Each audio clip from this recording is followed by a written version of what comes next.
In 1989, the UN came out with the Convention on the Rights of the Child.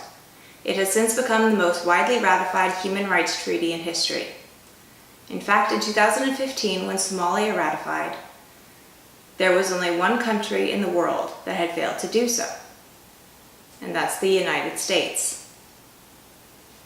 Even though the United States was a major player in drafting the declaration, we have failed to adopt it.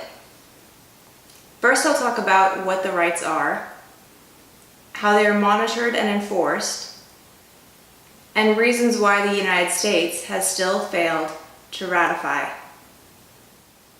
The rights of the child can be broken down into three main categories: survival, protection, and participation. Survival are the rights to adequate food, shelter, clean water, formal education, primary health care, leisure, recreation, cultural activities, and information about their rights. Under protection are protections from child abuse, neglect, exploitation, and cruelty, including the right to special protection in times of war and protection from abuses in the criminal justice system. Participation rights deal with a child's freedom of expression and religion. A child has the right to express opinions and have a say in matters affecting their social, economic, religious, cultural, and political life. Okay, so North Korea has ratified the CRC and the US hasn't. Does that mean that the North Korean child enjoys more rights than the US American child?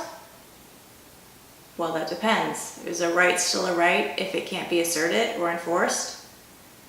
The UN doesn't have the ability to enforce these rights on an individual basis. It's up to the countries to implement these into their own law. It's kind of shocking that the US hasn't ratified the CRC, considering what a major role they played in drafting it. Specifically, the US was responsible for submitting text on the freedom of religion, expression, association, and protections from abuse and cruel or degrading treatment. But to ratify, the United States needs 2/3 support in Congress, and organizations like the Family Research Council, along with parents' rights organizations, have led a misinformation and smear campaign against it, characterizing extending freedom of religion and freedom from cruel or degrading punishment to children as being un-American and anti-family. The United States was the one who submitted the text for those, so how can they be un-American or anti-family? Well, to them, a child bearing their own right to the freedom of religion undermines their parents' freedom of religion and right to direct the religious upbringing of their child. They also worry that freedom from degrading or cruel punishment can be interpreted to include corporal punishment, which 1/3 of US states still allow in schools.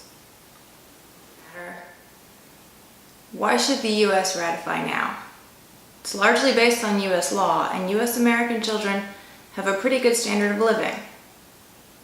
Well, if the US ratifies, every country in the world will have ratified. So why should we let a hate group like the Family Research Council prevent the world from agreeing on something? Something that we wrote.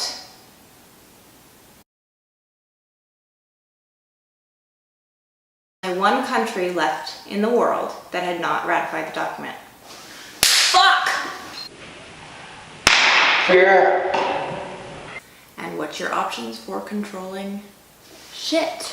Control your shit!